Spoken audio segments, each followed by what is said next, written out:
Kunyarara kwakaita majenerali panguva ino kuri kutoshoka vanhu, kuri kutovhundutsa vanhu. Vanhu vachanasi kuziva kuti is our country safe?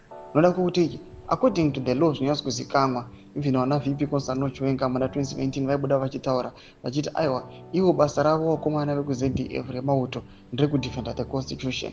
But panguva ine paunyaso kuonekwa kunze pane a massive violation yeconstitution nemutemo wenyika yeZimbabwe.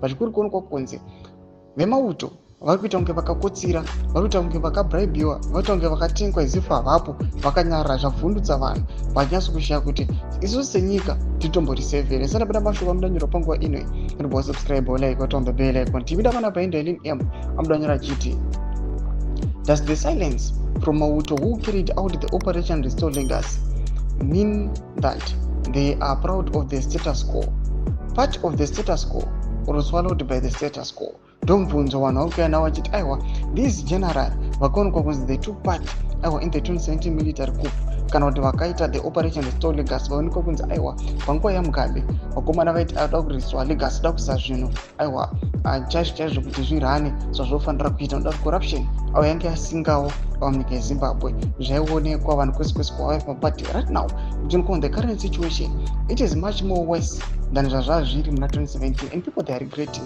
kuti these general vakambozviitirei. Inoda kuti panguva inoi vairestore the legacy sekutaura kwavaiita kwakutoona kutonzi nyika yeZimbabwe yatova worse, yatovedzera kakutodamejeka than zvazvava zviri muna 2017. Vakuuya vachibvunza vachiti maybe these guys they are proud of the status quo, vari kuva proud nezvinhu zviri kuitika, kuti vanhu vari kutambura, ikonomi iri kuseka, zvigananda zviri kugrebha matenda zvichiita zvazvinoda.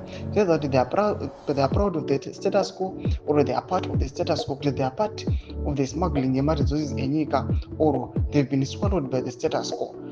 Masuggestions ari kuuya panapa nana Lin M vachiti aiwa hatiyazivi kuti zvava zvipi manje, kunyarara kwavari kuita maybe vanenge vakatotengwa kudhara kana kuti they've been captured. Mbotidzai mafungiro enyu muri kudii pamusoro pechiitiko ichi. Wapinda comment section medu mafungiro enyu, subscribe or like, hit on the bell icon.